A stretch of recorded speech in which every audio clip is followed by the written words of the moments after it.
Sur la clé des ondes 90.10, on va continuer notre émission avec Jean-Pierre Lefebvre. En attendant, Dominique Garance pour parler de la fête à Juppé et pour parler de la journée du 8 mars. Musique.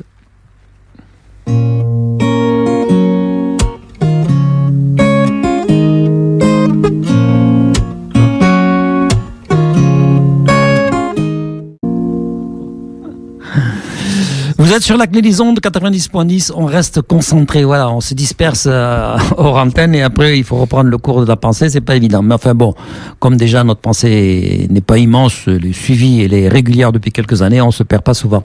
Avec nous Jean-Pierre Lefebvre qui est un habitué maintenant, je crois qu'il a son rond de serviette. Hein. Je crois que j'ai mes diplômes là. Hein. T'as tes diplômes et ça, il a son rond de serviette ici, il vient manger régulièrement avec nous. Bon voilà, donc cette fois-ci encore à l'association Pourquoi pas, vous travaillez sur un sujet.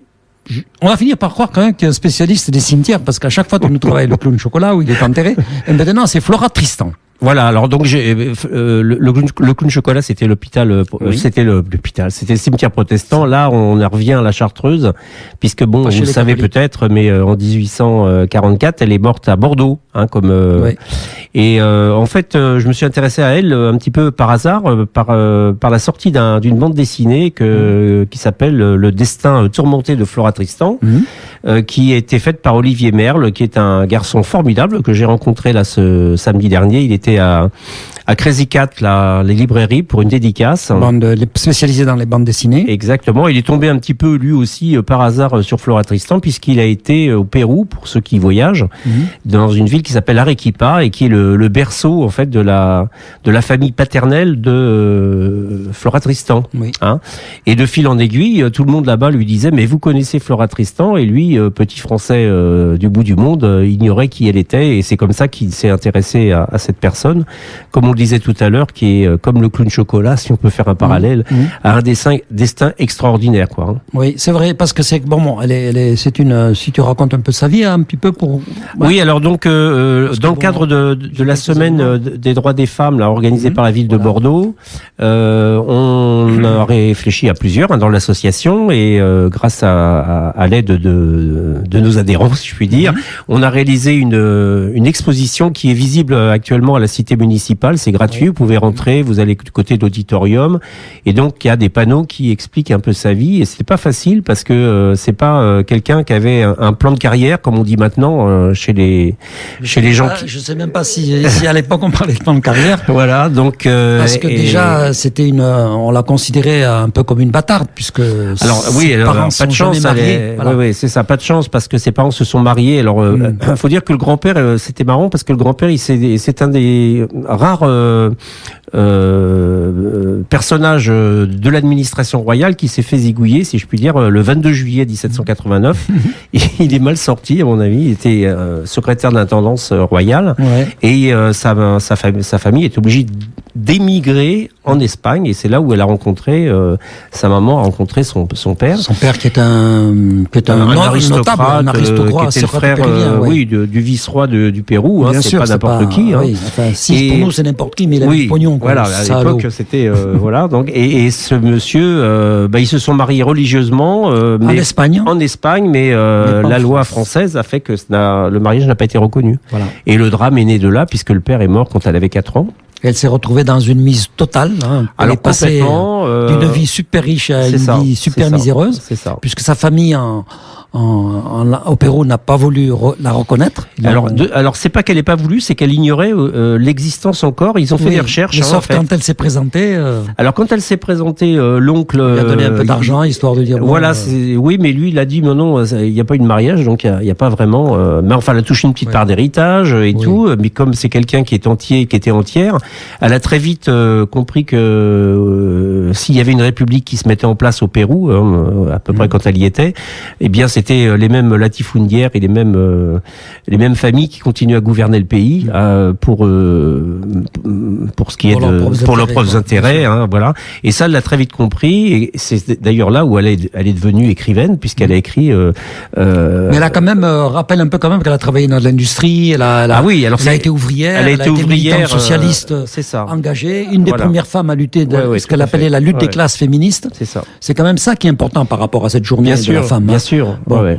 Elle a découvert sa condition de femme un petit peu imposée, puisque c'est sa mère qui l'a mariée de force quand même, parce qu'à 17 ans... Pour sortir de la misère, et elle a marié à quelqu'un qui était un peu... qui était son patron, tout qui était son patron, en fin de compte. Et puis elle a travaillé, elle a appris la condition des ouvrières, la condition des femmes. Voilà. Elle a commencé à réfléchir, à travailler, à militer. Elle a quand même rencontré, elle a lu beaucoup de Karl Marx, puisqu'elle lisait. Alors il y a des époques. Bon, il y a des époques, mais je parle de façon globale. Alors globalement, moi je dirais plutôt que c'est Marx qui un petit peu peut-être a dû lire avec son copain Engels et qu'il a cité et qu'il s'est inspiré d'elle. J'irais même plus loin que toi, puisque ah oui, mais moi je suis comme ça maintenant. Je défends la mémoire, puisque c'est elle qui a écrit quand même l'affranchissement des travailleurs sera l'œuvre des travailleurs eux-mêmes. Voilà, première chose. Et puis l'homme le plus opprimé peut opprimer un être qui est sa femme. Elle est la prolétaire du prolétaire. Donc ça rappelle des phrases marxistes de Karl, bien sûr. Mais bon, à cette époque-là, les idées passaient, se transmettaient. Voilà. Et donc cette femme, elle a effectivement, de par sa condition de femme, puisqu'on lui a imposé un mariage avec un homme violent et que à l'époque le divorce qui avait été autorisé au moment de la Révolution française a été interdit. Et elle avait une situation insoluble puisque son mari la poursuivait. Il avait tous les droits en plus sur elle. Elle était considérée comme mineure. Voilà. Et une femme mariée avait moins de droits qu'une femme célibataire. Exactement. On a du mal à imaginer, quoi. Et la violence là, pas loin au Maroc. Oui, il y a toujours des. Et la violence faite aux femmes, on en parle puisque il y a 30 femmes qui ont été assassinées par leur conjoint depuis le début de l'année, enfin par leur compagnon. Et cette violence, elle l'a vécue puisque son mari lui a tiré 3 balles de pistolet quand elle avait 35 ans. Et elle a d'ailleurs une balle qui lui est toujours restée près du cœur et qui n'a jamais pu être retirée. Et on pense que tout ça, ça a dû fatiguer beaucoup son organisme. Et elle est morte à 41 ans à Bordeaux, donc. Alors, je suis d'accord avec toi, elle a découvert la condition féminine. Ça, vous le verrez dans l'exposition que vous pouvez aller voir à la cité administrative. Bien. Et puis aussi, si vous faites rien samedi après-midi, je sais bien que c'est un peu dur parce que moi, depuis 16 samedis, je suis occupé. Mais là, je serai très occupé par une autre chose, à savoir que Salle Belgrave à Pessac, on organise une grande manifestation qui s'appelle Femmes raconte-moi et qui ont comme thème, vous allez rire, les auditeurs qui de temps en temps m'écoutent, le thème ce sera Flora et chocolat. Donc il y aura les deux grandes expositions qui seront faites autour de ces deux personnages bordelais d'origine et qui seront ensuite il y aura un petit spectacle qui sera présenté avec vous connaissez sûrement Pierre-Roger Bacombo, qui est un danseur qui nous a accompagnés dans notre aventure sur Clown Chocolat. Donc, il viendra faire une petite prestation avec la musique de Cherceau, notamment, et de son orchestre.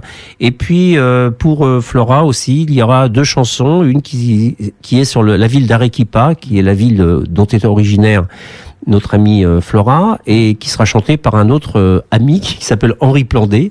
Décidément, on a des amis et des camarades qui peuvent être des camarades et amis. C'est pas contradictoire. Non, pas du tout. Donc tout ça sera aux alentours de 18h30. Mais on peut avoir aussi des camarades qui nous font chier. Et des amis qui n'en sont pas. Voilà. Mais bon. Tu as une chanson là? On a trouvé quelque chose? C'est très difficile. Bon, moi je renvoie au temps des cerises. Voilà, je renvoie au temps des cerises. Je vous dirai pourquoi tout à l'heure. Bon, allez, on l'écoute et tu nous diras pourquoi. Le temps des cerises.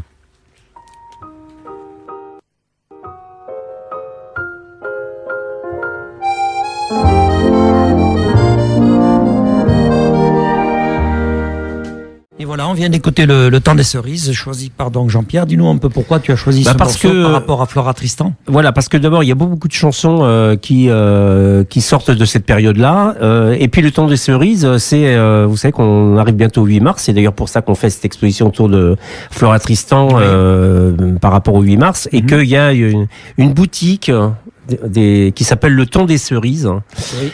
Cette boutique, elle n'a rien d'un narco, elle, par contre, fait de l'argent et a pris le temps des cerises comme nom, donc l'a dévoyé, à mon avis. Et là, le dévoie encore plus puisqu'elle sort une affiche, à la veille du 8 mars, où il y a marqué Liberté, Égalité, Beau Fessier. Oui. Alors, je trouve ça scandaleux.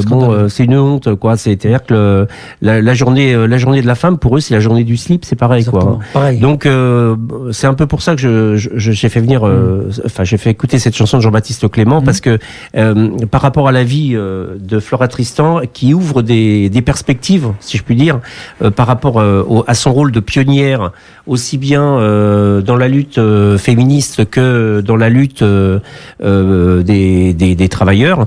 Ça m'a semblé intéressant, puisque Le Temps des Cerises, c'est toujours une musique qui reste de lutte et qui nous permet en fin de compte d'espérer en fin de compte des lendemains meilleurs. Est-ce que c'est bien, monsieur? C'est joli ça, des lendemains meilleurs. Vous êtes sur la clé des ondes de 30...